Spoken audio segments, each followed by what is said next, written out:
शामिल है। बहुत सारी चीजें भी अवॉइड करनी है, ऐसा भी नहीं कि सारा ही सब कुछ एक पर्टिकुलर शब्द जिन पे मैं थोड़ा बॉक्स बना रहा हूं या जिनको मैं अंडरलाइन करता हुआ चल रहा हूं वो चीजें थोड़ा ज्यादा महत्वपूर्ण है। बाकी ऐसे हर चीज को तो याद भी नहीं किया जा सकता। फैक्ट्स इतने सारे होते हैं दोस्तों इसके अंदर कि हर फैक्ट को याद रख पाना तो लगभग मेरे हिसाब से मुश्किल है ना।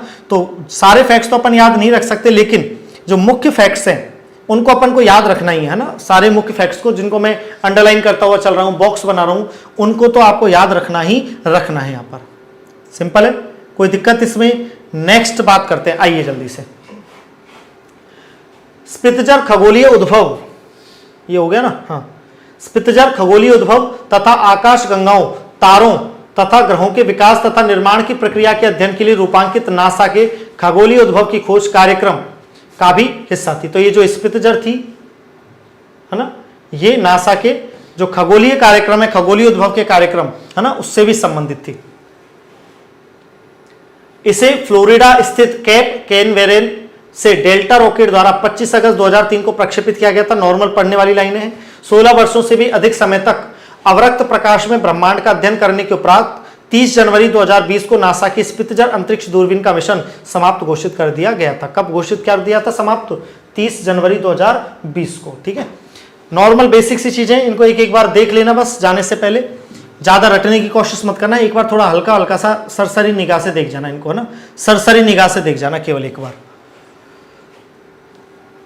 चलिए दोस्तों, तो आप इसको एक बार पढ़ो, तब तक मैं थोड़ा सा 1 मिनट पानी वानी थोड़ा पी लूं, उसके बाद फिर हम यहां से आगे शुरू करेंगे। ठीक है, तब तक आप इसको एक बार पढ़ के देखिए जल्दी से।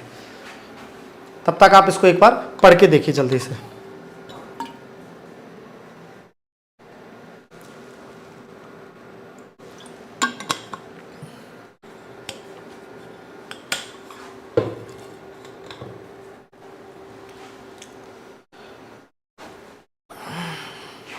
चलिए आइए आगे बात करते हैं अब, है ना, आगे बात करते हैं। आ जाइए। हर्सेल अंतरिक्ष वेधशाला मिशन, यह यूरोपीय अंतरिक्ष एजेंसी ईएसए की अंतरिक्ष वेधशाला है। कौन सी? हर्सेल अंतरिक्ष वेधशाला, है ना, और यूरोपीय अंतरिक्ष एजेंसी है ना, यूरोपियन स्पेस एजेंसी की जो है वेधशाला है। अवरक्त स्पेक्ट्रम तथा वरुण ग्रह की खोज करने वाले वैज्ञानिक सर विलियम हर्सेल के नाम पर इस मिशन का नामकरण किया गया है। तो वरुण ग्रह की खोजकर्ता भी दे दिए यहां पर, और नाम है इनका सर विलियम हर्सेल। ठीक है, और अवरक्त स्पेक्ट्रम की खोज करने वाले भी यही थे। ठीक है, चलिए। इस मिशन को फ्रेंच गुयाना स्थित गुयाना अंतरिक्ष केंद्र से एरियन 5 रॉकेट द्वारा प्लैंक अंतरिक्ष यान के साथ 14 मई 2009 को प्रक्षेपित किया गया था। इस मिशन के ये हर्सेल दूरबीन ब्रह्मांड के ये थोड़ा सा देख लेना आप, नॉर्मल चीजें हैं। फिर ये जेम्स वेब स्पेस टेलीस्कोप आएगा। ठीक है, फिर आ जाएगा ये आपका जेम्स वेब टेलीस्कोप, थोड़ा सा इसको भी 25 दिसंबर 2021 को नासा के जेम्स वेब स्पेस टेलीस्कोप का प्रक्षेपण फ्रेंच गुयाना से यूरोपीय एरियन द्वारा किया गया था, 5 रॉकेट द्वारा किया गया था। थोड़ा थोड़ा देख लेना। ठीक है, उल्लेखनीय James Webb space telescope NASA द्वारा अब तक निर्मित सर्वाधिक शक्तिशाली अंतरिक्ष दूरबीन है। तो नासा ने अब तक जितनी भी दूरबीन बनाई उनमें सबसे शक्तिशाली कौन सी? ये जेम्स वेब स्पेस टेलीस्कोप। ठीक है, ये एक विशाल अवरक्त दूरबीन है। पूर्व में इस दूरबीन को नेक्स्ट जनरेशन स्पेस टेलीस्कोप के नाम से जाना जाता था। सितंबर 2002 में इसका पुनर्नामकरण नासा के पूर्व प्रशासक जेम्स ई वेब के नाम पर किया गया था। ये देख लेना थोड़ा थोड़ा सा, नॉर्मल चीजें, ये एक एक बार हल्का हल्का सा देख जाना, ज्यादा रटने की कोशिश मत करना इन चीजों को, एक एक बार सरसरी निगाह से देख जाना। ये मैं आपको पीडीएफ में डलवा दूंगा इसको। ठीक है, इसको मैं पीडीएफ में डलवा दूंगा। अब आ जाइए अपने मंगल अन्वेषण पे, है ना। अब अपने मुख्य टॉपिक पर आते हैं, मंगल अन्वेषण, है ना। अपन आईएएस की तैयारी तो करनी रहे, यूपीएससी की, यूपीएससी का पेपर देना हो जब, तो अपने को बहुत ज्यादा डिटेलिंग की आवश्यकता पड़े, हर एक छोटी छोटी चीज को पढ़ना पड़े बहुत बार।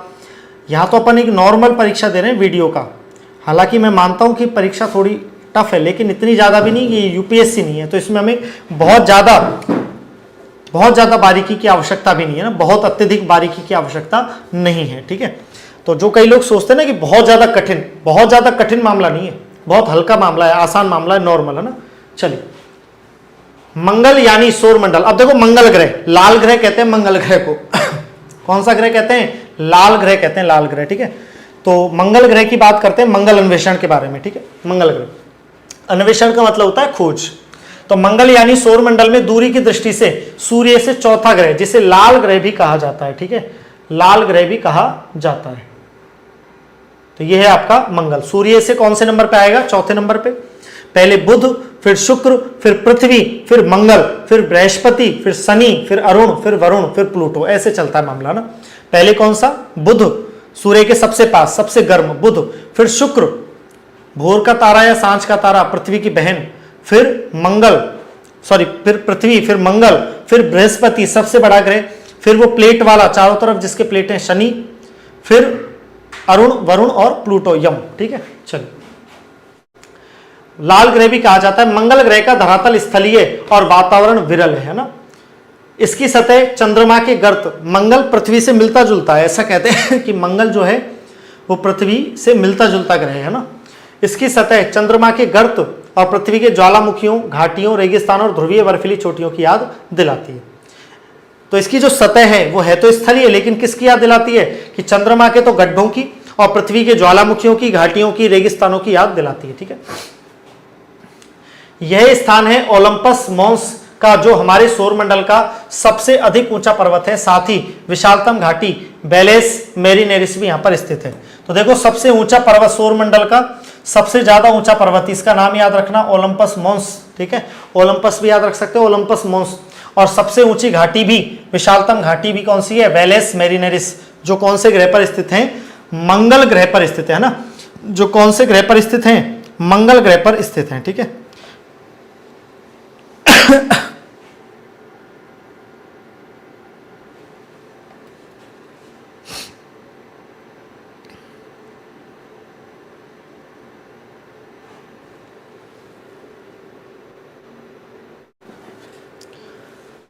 आपने कमेंट किया है कि सर आप वीडियो को नॉर्मल मान रहे हैं। आप एक चीज बताएं मुझे, खुद सोच के बताएं, क्या वीडियो यूपीएससी है? क्या बहुत ज्यादा टफ है? नहीं। अभी पेपर आएगा और आप पेपर में देखना खुद कि वीडियो का पेपर कोई बहुत ज्यादा टफ नहीं होता। पता नहीं बच्चे पढ़ते नहीं है, सीरियस होकर तैयारी नहीं करते, तो उनको लगता है कि यार ये बहुत ज्यादा टफ है। वो पेपर का लेवल टफ नहीं है, बस आपने थोड़ा सा गंभीरता के साथ पढ़ाई नहीं की, गंभीरता के साथ पढ़ाई नहीं की। टफ नहीं है वो पेपर, है ना। टफ पेपर तो आप तब देखते जब वो फर्स्ट ग्रेड का जो पॉलिटिकल साइंस का जो पेपर हुआ था, उनको कहते हैं टफ पेपर, जिसमें सिलेक्शन ही नहीं हुए, जिसमें बच्चे सीट ही नहीं भर पाई, वो है टफ पेपर। इसमें तो बच्चे लाइन में लगे रहते हैं धुआंधार, आप चाहो जितने बच्चे ले लो। तो ये टफ नहीं है पेपर बहुत ज्यादा ना, नॉर्मल पेपर आता है, बस हम पढ़ते नहीं है, थोड़ा सीरियस होके नहीं पढ़ते। अगर हम सीरियस होके पढ़ें तो ये पेपर जो हो रहे हैं ना, ये बहुत नॉर्मल वाले हो रहे हैं, वही चीजें रिपीट होके आती रहती हैं, बहुत ज्यादा कोई लंबा चौड़ा मामला नहीं होता है। कोई एक बार सीरियस तैयारी कर ले, 6 महीने साल भर रुक के टिक के तैयारी कर ले, तो उसका काम बहुत आसान हो जाता है। तो ये ओलंपस मॉन्स और वेलेस मेरिनेरिस याद रखना, मंगल ग्रह पर है ये, सबसे ऊंचा पर्वत और सबसे बड़ी घाटी है ना, विशालतम घाटी।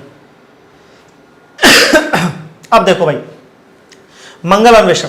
मंगल ग्रह पर जीवन की खोज की शुरुआत सबसे पहले तत्कालीन सोवियत संघ द्वारा की गई थी। सबसे पहले जो सोवियत संघ था, रूस पहले सोवियत संघ के नाम से जाना जाता था, बाद में 1991 में 1991 में उसका विभाजन हुआ था। फिर तो सोवियत संघ द्वारा की गई थी। सोवियत संघ के मंगल अन्वेषण कार्यक्रम के तहत अंतरिक्ष यान मार्स 1, क्या नाम था अंतरिक्ष यान का?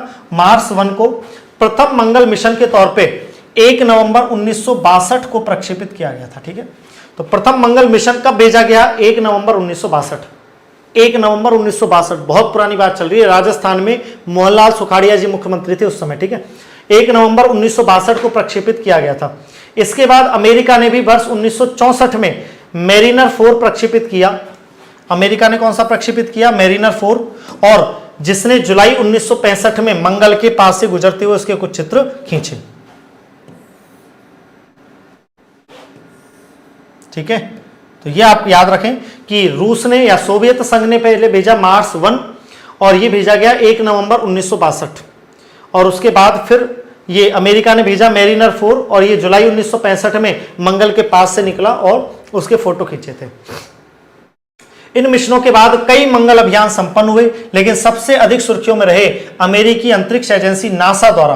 बार बार ही नासा का नाम आ रहा है, याद रखना। 1958 में स्थापना हुई थी और इसका मुख्यालय कहां पर है? वाशिंगटन डीसी, अमेरिका में, ठीक है।